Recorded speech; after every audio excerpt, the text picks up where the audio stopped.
Welcome again to Profiles on Nantucket Community Television, Channel 18. I'm Charley Walters. My guest today is Dr. Regina Jorgenson. Since 2016, she's been the director of the Maria Mitchell Observatory, and I'm delighted to have her on the show. Regina, thank you for doing this. Hi, thank you so much for having me. I'm happy to be here. Let's begin with the obvious. Tell us about the facility you're in charge of. Sure. So I am in charge of the observatory at the Maria Mitchell Association. And the observatory houses, we have two research grade telescopes and one historic telescope. And we operate those telescopes for the organization.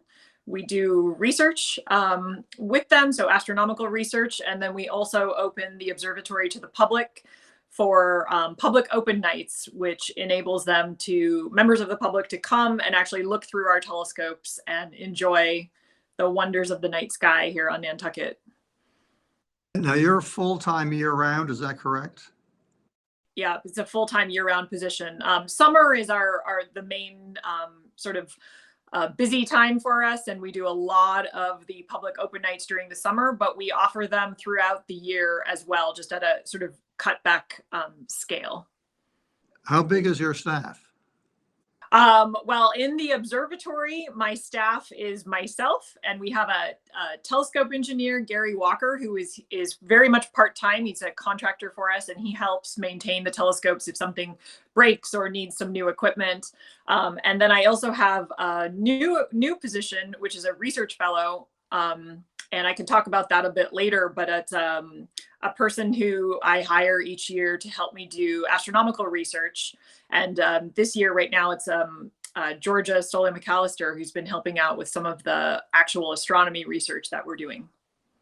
Is Georgia's position year-round full-time? Yeah, her position is year-round. That is thanks to a new grant that we got about 2 years ago from the National Science Foundation. And there's sort of two aspects to it. One is the particular science that we're doing under that grant. And the other part of this position is in order to help increase the numbers of diverse folks in astronomy. And this is another big topic, but the STEM fields, and particularly astronomy and astrophysics, are not very diverse, historically speaking. And that's one thing that Maria Mitchell herself and the Maria Mitchell Association and Observatory have been trying to change for, kind of the past 100 years, with increasing the numbers of women in astronomy and now increasing the numbers of other underrepresented groups. Now, when you say the observatory, that's actually in two separate locations. Tell us where they are and what each one has. Right. So on Vestal Street is the historic observatory building, which is a little brick building with a dome on top. And it was built in 1908. And that houses now a 17-inch research grade telescope. That building is actually not open to the public currently. We just use that for astronomical research. And then out on Milk Street Extension, across from the Prospect Hill Cemetery, is what we call the Loynes Observatory. And that area was built in the 60s. And now there are two domes there. The larger dome houses our 24-inch research telescope, and the smaller dome houses our historic Alvin Clark refracting telescope. And both of these actually have the capability for the public to come and look through them, to have an eyepiece on, and to actually look through them. And they're just a lot of fun. The Clark is over 100 years old, and it's a refracting telescope, which means it uses lenses kind of like eyeglasses to bend the light and give you an image.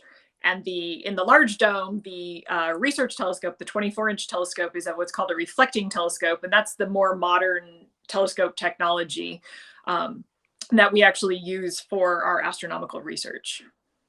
Now, when you say something is a 17-inch telescope or a 24-inch, what does that dimension refer to?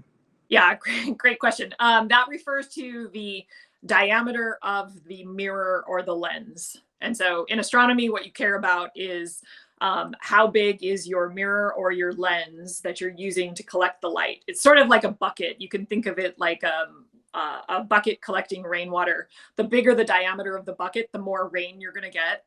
And in astronomy, we're collecting photons of light. So the bigger the diameter of the lens or the mirror, the more photons of light we can collect and the better we can see. So what you care about with telescopes is not, for example, how long they are or anything like that. It's the diameter of the mirror or the lens that gives you the observing power. And how thick might a lens be? Yeah, so obviously the bigger you make your lens, you're going to have to make it thicker and thicker because you just can't make glass super, super thin and create that lens shape. And this is why the technology changed. And astronomers really moved from lenses, which needed to be grinded and polished into the precise lens shape, to mirrors. And it was actually Newton who first came up with the idea of what we call a reflecting telescope, which is a thin mirror in a parabolic shape. And but they didn't really have the technology to make those until sort of the last 50 or 60 years or so. And so nowadays, all modern day telescopes are made with thin parabolic mirrors that give you the focus of the image. And the 24-inch is going to be how thick? Well, that one is a mirror, so it's not thick at all, actually. So it basically has a parabolic mirror at the back of where the light comes in. And that focuses the light up to a secondary mirror that's in the front of the telescope. And then it focuses back down through a hole in that first mirror. And you can either have your eye there or you can have a digital camera there that records the light.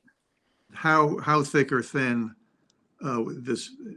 in inches or centimeters or whatever? What are we talking about here? So the Clark, which is an actual lens, is about 2 inches thick or so. That's the 8 inches in diameter. It's about 2 inches thick. The 24-inch telescope, which is 24 inches in diameter, and it just has a mirror here. So there's really no thickness to it. It has a structure that sort of supports this curved mirror. But the mirror surface itself is very, very thin. Now, obviously, what you have here is very elaborate machine, really.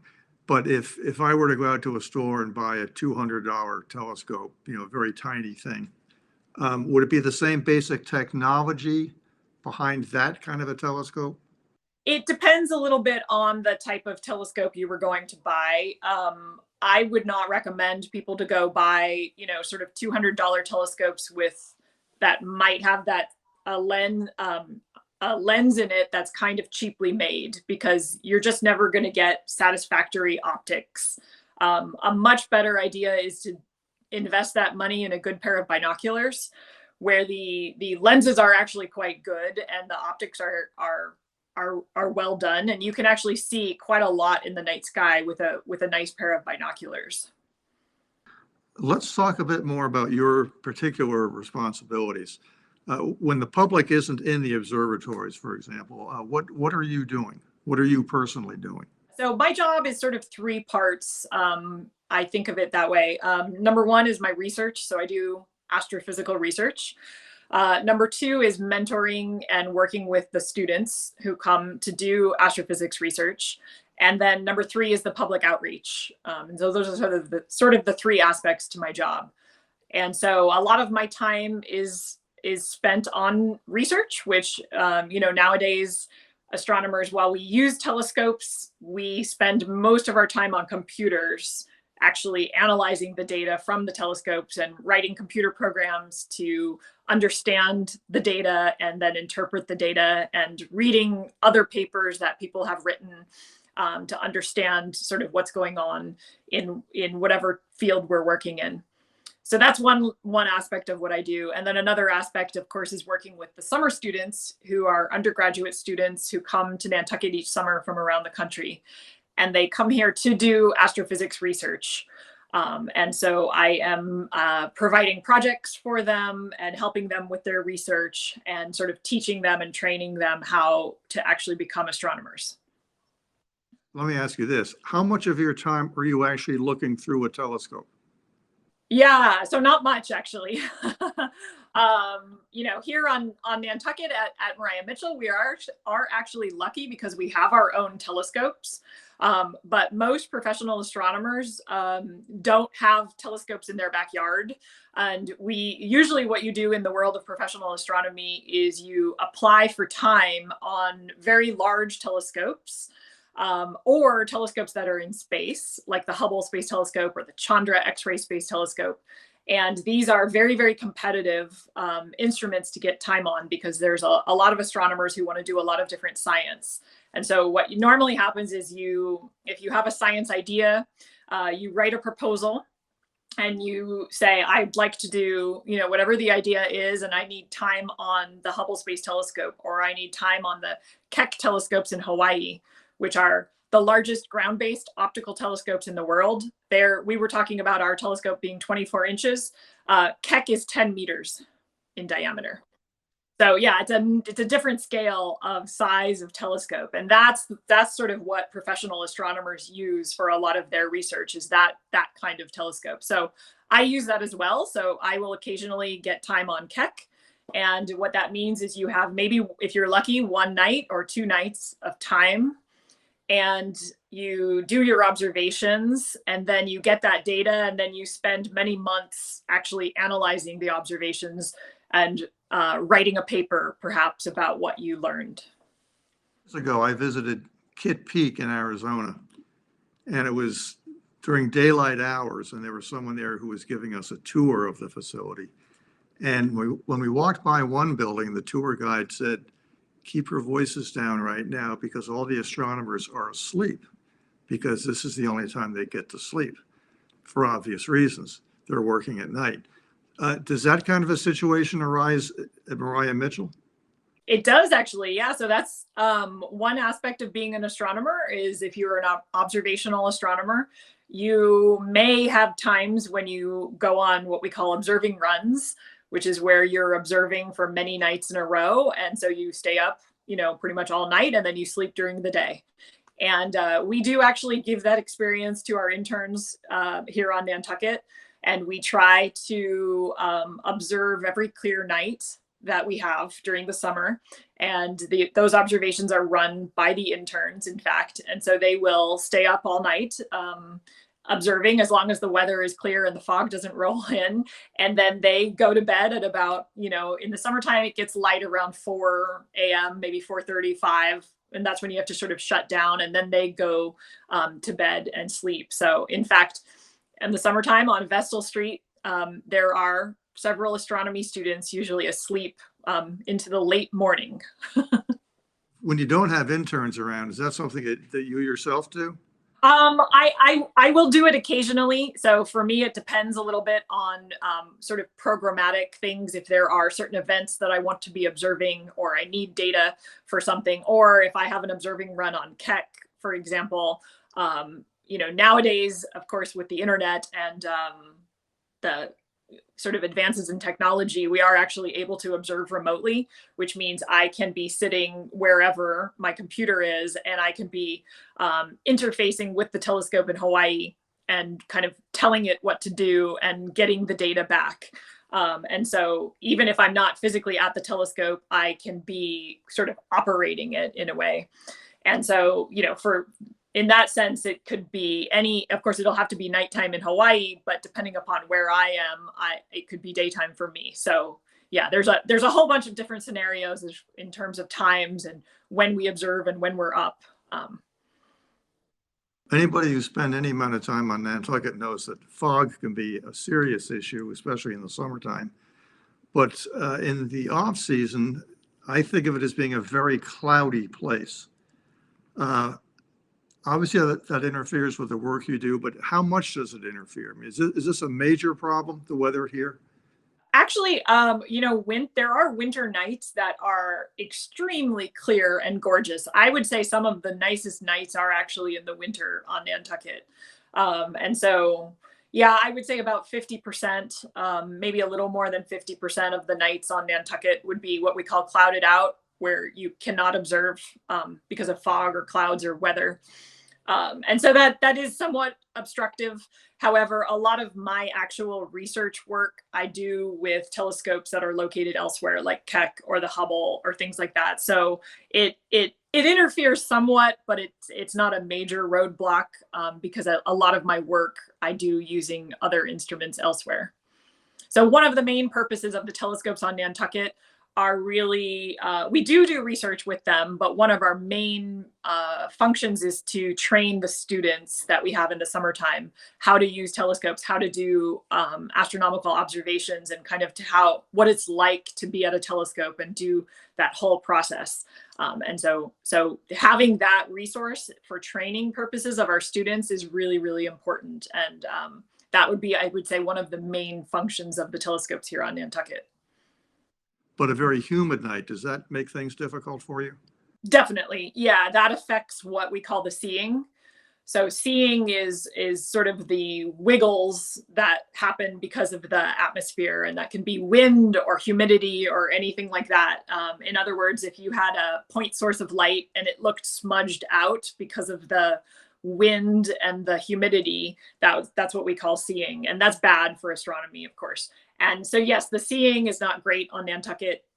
If you were to build a world-class astronomical telescope today, you would not choose Nantucket as the location for that telescope because of those issues, the weather, the humidity, and whatnot. And so that's why the world-class telescopes are on Mauna Kea in Hawaii at 24,000 feet, which is above a lot of these atmospheric problems, or in Chile, where also at a very high altitude and where the weather is much more stable than it is on Nantucket. Speaking about your research and your work, when you say the word your, do you mean Maria Mitchell or you personally, or both? So me personally, but also now it's become Maria Mitchell's research, Maria Mitchell Observatory's research, of course, because I'm leading that. And so, yes, I'm sort of mean me personally. And give us an example of you personally. Sure. Yeah, I'm interested in what's called galaxy formation and evolution. So I'm interested in how our Milky Way galaxy came to be and exist, and other galaxies like it. And I use various tools to answer that question. One of them is something called quasar absorption line spectroscopy, which sounds very complicated, but I can try to break it down a little bit. Basically what we do, if you're interested in how a galaxy like the Milky Way formed, you might think, well, I need to look back in time and see in the early universe, how did galaxies first start to form? And by the way, this is actually still an open question that astronomers are trying to understand.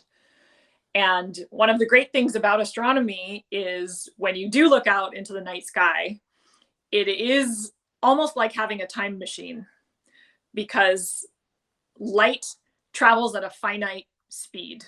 There's something called the speed of light, and that's how fast light travels. So for example, the sun is what we call 8 light minutes away from us. So the light that is actually hitting the earth right now from the sun left the surface of the sun 8 minutes ago. And the nearest star is 4 light years away. So if you can't actually see it from Nantucket because it's in the southern hemisphere, but if you were to see the light from the nearest star, the light that's actually entering into your eyes left that star 4 years ago. And so on. Everything else is much, much farther away. And so when we take very large telescopes and we look at very, very distant galaxies, we are actually looking back in time. We're looking at how those galaxies were billions of years ago. And this allows us to see galaxies in their early stages of formation. And so this is what my research does. Because they're so far away, and we're not seeing the actual star, we're seeing the light from that star. It's entirely possible, maybe even likely, that a lot of what we see in the sky does not exist now. So this is a common question when people start to think about that speed of light and what that means. And so yes, in fact, because we are, the farther away we look, the farther back in time we're looking.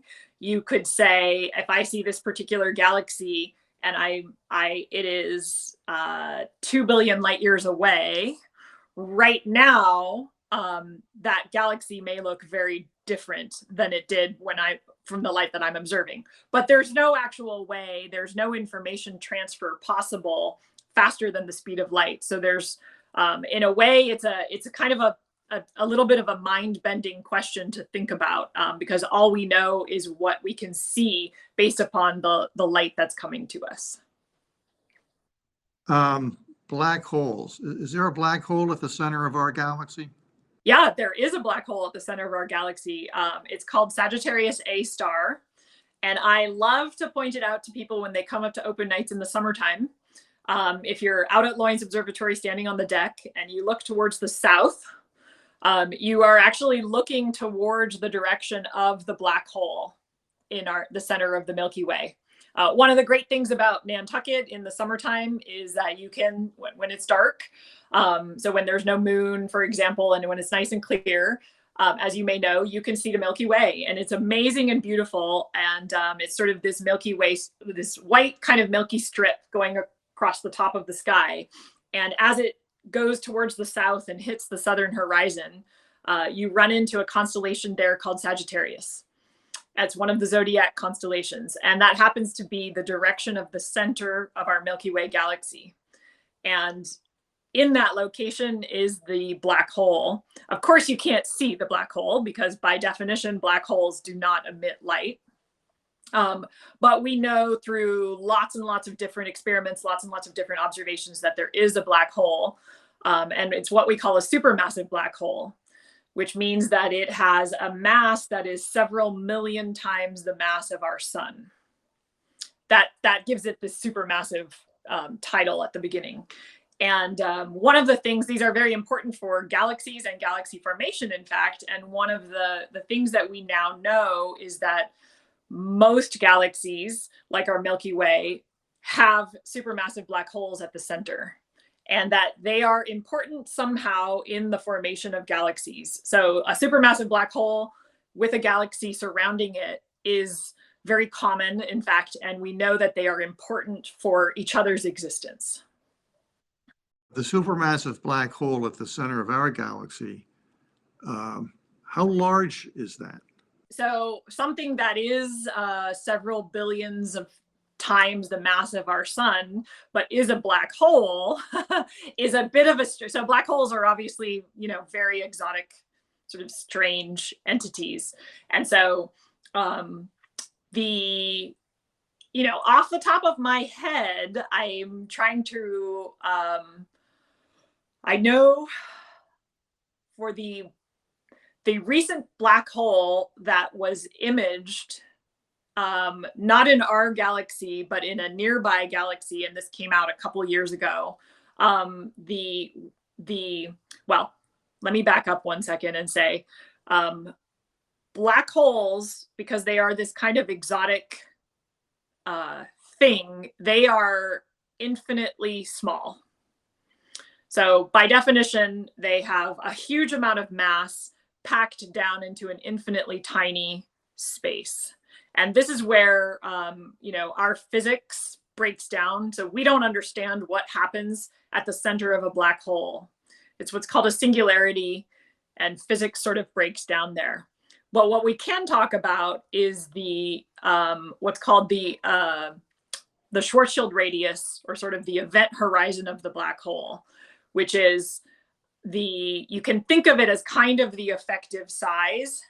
And by what I mean by that is that if you had a star or a piece of material or yourself, and you got within this event horizon distance, you would never be able to escape. The gravity of the black hole would be so strong that you would never, ever be able to escape. And so that has a size that we can actually measure. And that size is approximately on the order of the size of our solar system. So not super tiny, but tiny compared to the amount of mass that's contained within that size. But the actual hole is much, much, much smaller than what you just described, the size of the solar system. That's right. Yeah. Sounds like science fiction, but of course it's not.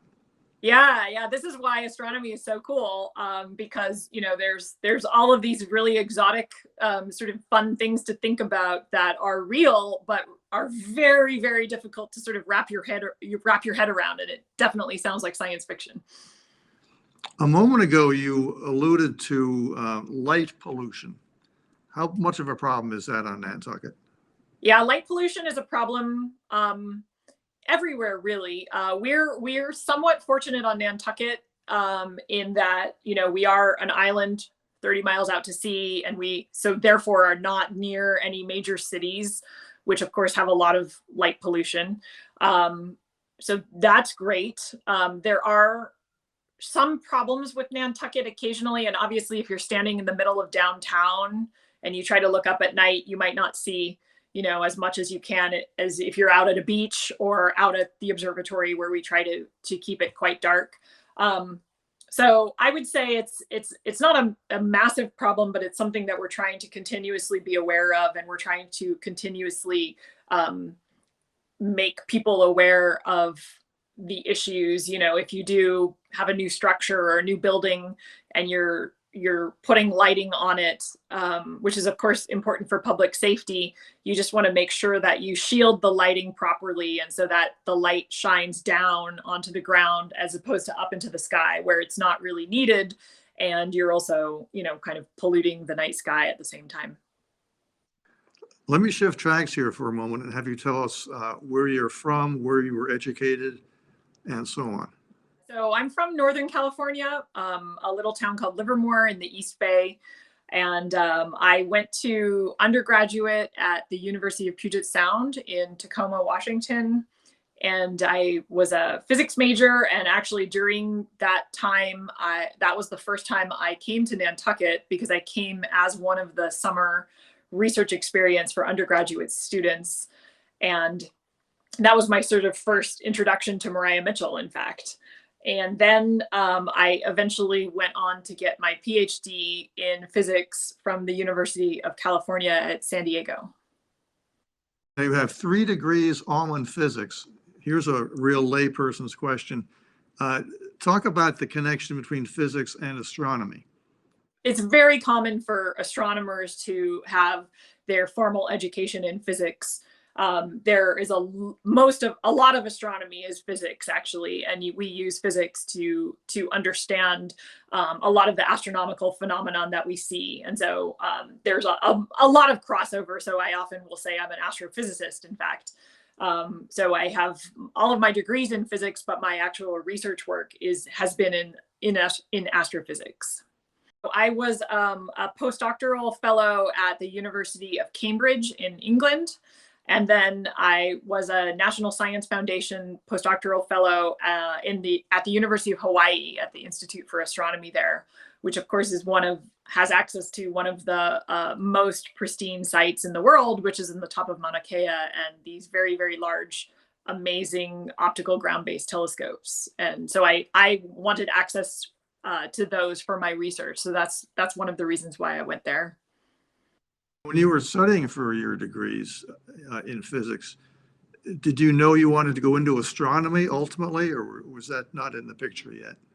I always liked space as a kid. I have to say I wanted to be an astronaut, and my dad is an engineer, and he would sort of always be describing the way things worked. And I love to kind of figure out sort of the workings of light. And I don't know, I just really always loved that. And so I took physics in college, and I liked it. And then I actually came to Maria Mitchell and I did the astronomy research.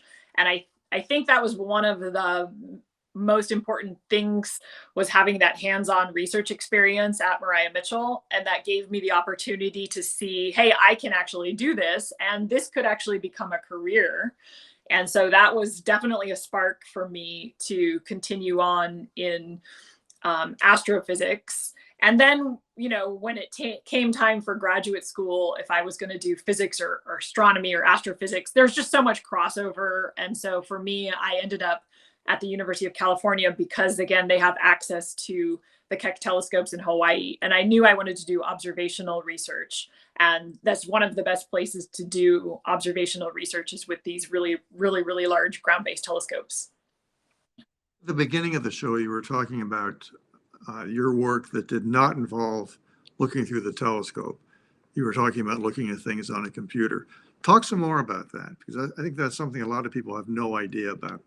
Yeah, well, one of the reasons, we do a lot of things on the computer is because telescope access is so limited, and so we don't necessarily get that much time on the telescope in any given year. And so any time that you get, you want to take the most advantage of it, and so you will work on that data and interpreting and analyzing what the data means, and that takes a long time. So there's in order to produce what we do as astronomers is the main sort of product is papers. We write papers and they go into, there's a couple different astronomical research journals. And so to write a paper, of course, you have to understand the background of the field. And so that means reading other papers, sort of summarizing them, and then putting your own work, whatever it is that you contributed that's new, and analyzing that, and then saying how that fits into the bigger picture of whatever the particular topic is. So that's why we spend a lot of time on computers, because there's a lot of reading, there's a lot of writing, and then there's a lot of nowadays programming, which means we write computer code to actually analyze the data. And there's a lot of different aspects and possible analysis of data that one might do, again, depending upon what the field is. Now, you've also done work on radio and in newspapers. Tell us about that.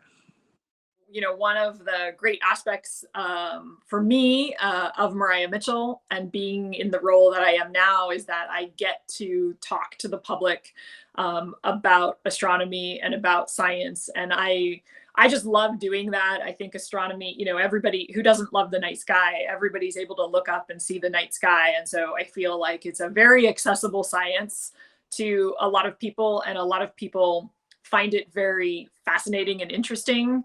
And so, in my role, one of the things that has developed is that I do this Looking Skyward program with the local Cape and Islands NPR station, which is just a few minutes every other week, a kind of update on the latest in astronomy news. And then I also write an article for the Inky along the same topic. And so it's really exciting because I get to talk about the latest astronomy news and make it accessible to the public. How often does your column appear? Approximately every other week, with sometimes either more or less, depending, if there's a special event going on or something like that, I might write a couple extra columns. When non-scientists discuss astronomy, it seems they always come back to the same few titles or subjects. I'm going to ask you about those. You can give as long or as short an answer as you want. Pluto, is it a planet? Is it a dwarf planet? Is it none of the above? Great question. Technically, it's a dwarf planet. Are there other dwarf planets in our solar system that we know of? Many, yes. And this is one of the reasons why Pluto kind of got kicked out, because if we would have kept Pluto as a planet, we would have had to take in thousands of other planets as well. And so instead of kids memorizing just 8 or 9 planets, they would have had to memorize thousands. No, I'm making a little bit of a joke, but it's true that there are a lot of dwarf-sized planets. So there is actually a couple, or the other name for them is Kuiper Belt objects. There are Kuiper Belt objects that are actually larger than Pluto. These are beyond Pluto. They're further away from the sun. They're further, yeah, so Pluto is a Kuiper Belt object. And so right at the edge of our solar system, kind of where Pluto is, there's this thing called the Kuiper Belt. And Pluto is actually one of those objects. And there are thousands and thousands of them, most smaller than Pluto, but there is one, at least, maybe a couple that are, right around the same size as Pluto. And so that's one of the reasons why Pluto kind of got kicked out, is because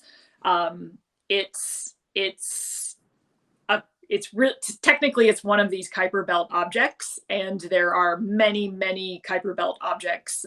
So the definitions to be a planet is that you have to, be fairly round and have self-gravity. Okay. And you have to be orbiting the sun. And then the third part is you have to have cleared your orbit.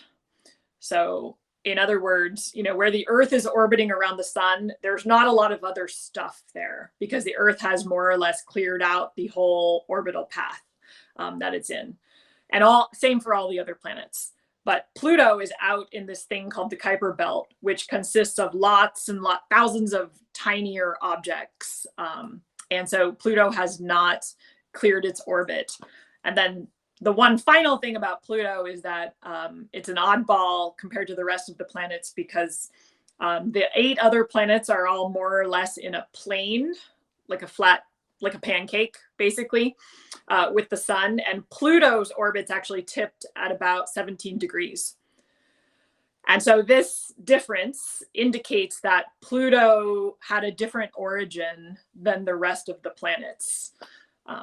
So taken together, there's lots and lots of pieces of evidence that just, when the astronomers got together and finally decided on how we want to officially characterize what a planet is, Pluto does not check off the same boxes as the rest of the planets.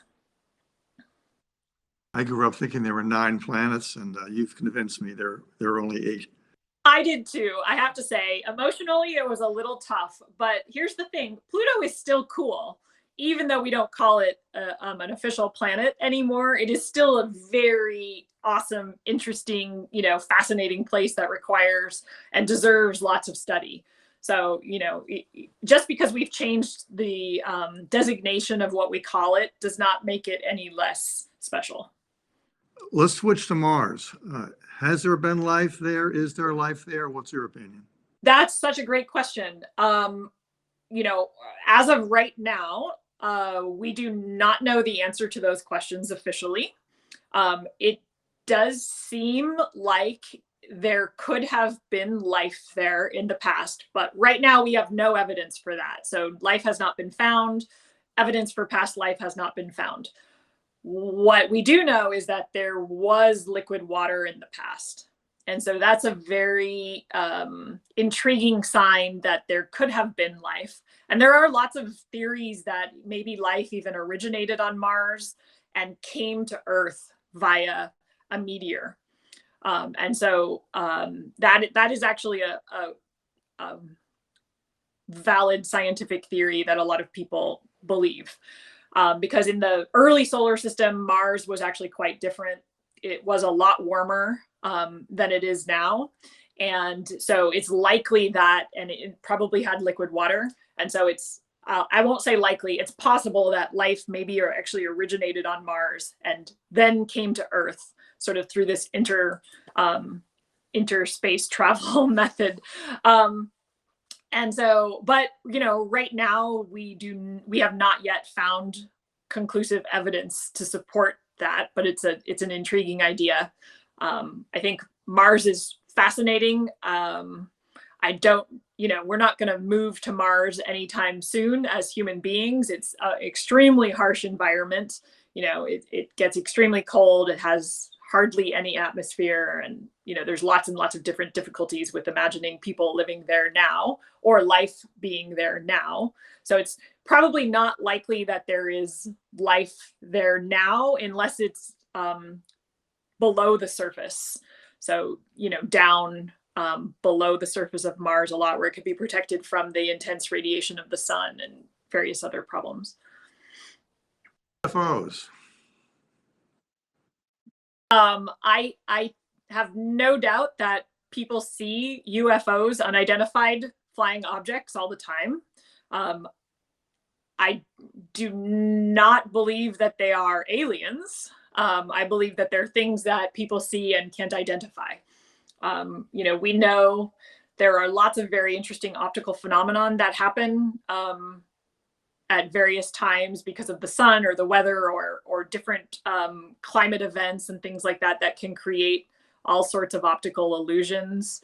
I think there's a lot of stuff that maybe we don't understand, but I can't go as far as to then say it's aliens, if that makes sense. Last question or questions, and this one's in a bit of a different direction. If you go to the Maria Mitchell website, it says that your favorite constellation is, tell us what it is. Yeah, it's Delphinus the Dolphin, which is a cute little constellation that I can point out to you if you come out to an open night in the summertime. And I just like it because it looks like a little dolphin jumping out of the water, and it's a really cute little constellation I love to show people. Is this only visible in this hemisphere in the summer? That's right. It's up in the summertime and northern hemisphere constellation.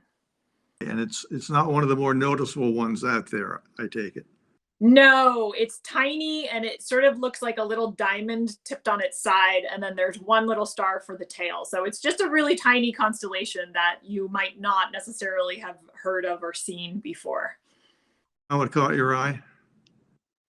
I think one of the things is in Nantucket in the evenings in the summertime, it's oriented just perfectly. So it's kind of a nice little one to point out, and you can really see a little dolphin there if you use a little bit of imagination. So, Dr. Regina Jorgenson, thank you for joining me today on the show. Yeah. You're on vacation. Enjoy the rest of it. And I wish you a lot of clear skies when you get back. Thank you so much. It was really great to be here. And thank you for everything. Thank you. For Profiles on Nantucket Community Television, Channel 18, I'm Charley Walters. Thank you for tuning in, and I hope you'll tune in again.